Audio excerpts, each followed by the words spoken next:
Okay, let's quickly switch now and leave tennis. Let's quickly go to rugby. Let's have an interesting conversation this morning with the president of African Rugby, the governing body of rugby on the continent. Abdulaziz A.Bougja joins us now, and it's good to have you join us this morning. Good morning to everybody. Happy to be with you today and to speak about rugby in Africa and in Nigeria in particular. Okay. Rugby is what everybody will be talking about. The AIPS, that's the world body for sports journalists. Rugby will be what everybody will be talking about today. A lot of interesting things happening, and you are in the center of everything all. So can you let us know what is happening, the new trends, the plans, and the things that you want to unveil? You know, until now, the rugby in Africa was on the field, and with the less communication, with the agreement that we had with the APO, the company that is managing our communication, we are trying to see how to communicate better in Africa through the press. And as you know, hello, I don't know if you hear me. We can hear you. Sorry, just to say that without communication, you cannot improve the rugby in Africa. So through APS, it's a great honor for the rugby, African rugby, to be here today in Brussels and to sit with all the journalists of the world, and in particular also with the African journalists, and to explain what is the rugby. Because as you know, rugby is young in Africa. It starts in years, but it starts through the colonial English, South African, white South African, and French also. And then it takes time to explain, because the rules were very difficult. We did even of the introduction of the rugby in the Olympics on 7th. It make rugby more understandable, and now we try to have also operation what we call getting to rugby. It's a way how to educate the kids, boys and girls, to the rugby, and also to explain what are the rules in the rugby. And we take this opportunity to be here in Brussels with the APS, and it's a great honor, as I said, to explain what is the rugby. And in connection with APO, we will try to make more and more understand the rugby in Africa with the rules. And we will try to make education also on the journalism. All right. Let's talk about this one also, the new Rugby for Africa Gold Cup, the Perpetual Trophy. I know it's going to be a sort of qualifier. Can you explain to us what that is all about? Very quick about the Africa Gold Cup. Gold Cup, it's the championship of Africa, and we, as you know, we have 38 unions who are participating in different level in Africa, and we have women also in other things, and we have under 20, and we have the 7th, and the Gold Cup is I would say the elite, the 6 best union playing in a regular basis through the year with a game. It's 5 games for each, and at the end, the team who wins the championship is the champion of the African rugby in Africa.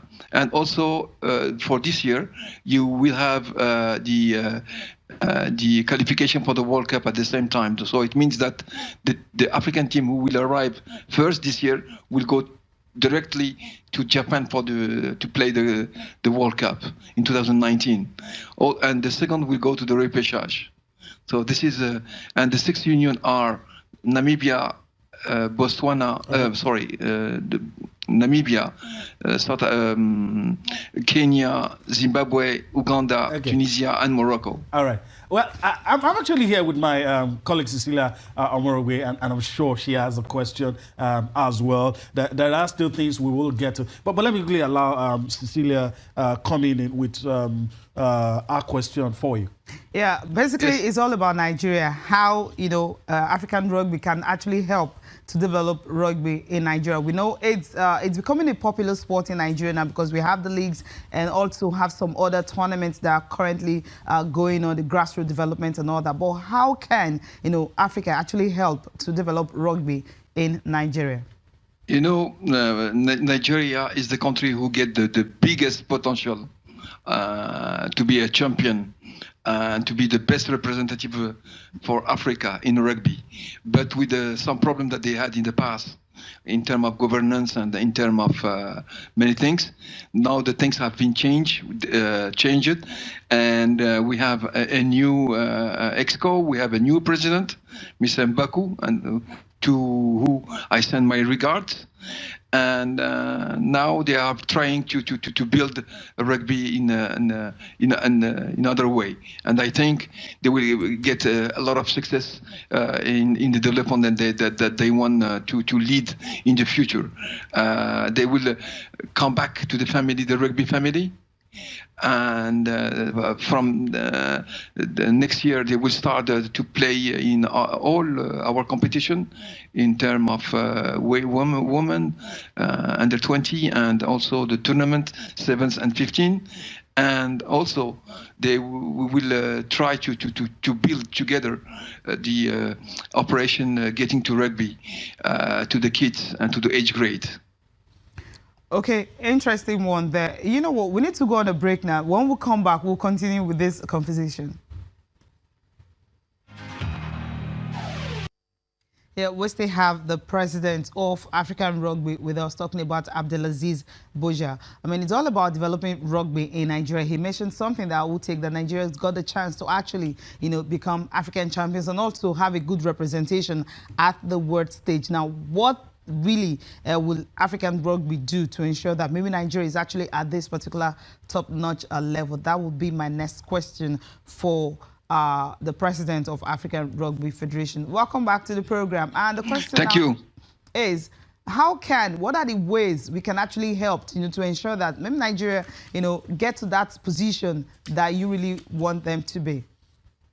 I hope that I think with the new governance, new bylaws, new people working inside the union, and with the work that we will have to do very close together, we will work on a different stage. We will work on the very close for the refereeing, for the kids, for the schools, for also the educators, the coaches, and also how to prepare and to build a team during the competitions.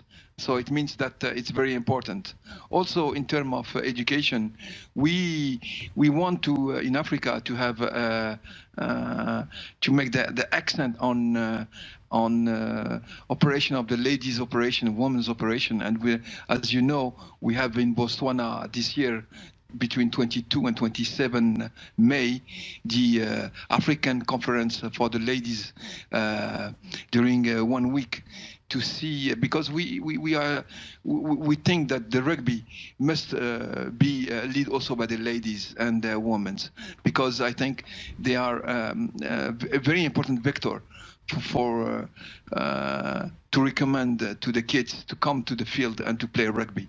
And it will be our first point and the first objective for the next years. Okay, well, thank you very much, A.Bougja, for finding out time to join us this morning. And I wish you all a happy deliberation at the AIPS Congress in Brussels. And my regards to the Nigerian family rugby today, and I hope that they are well, and wish them all the success in their works. Thank you. Yeah, thank you very much. Okay, well, I'm really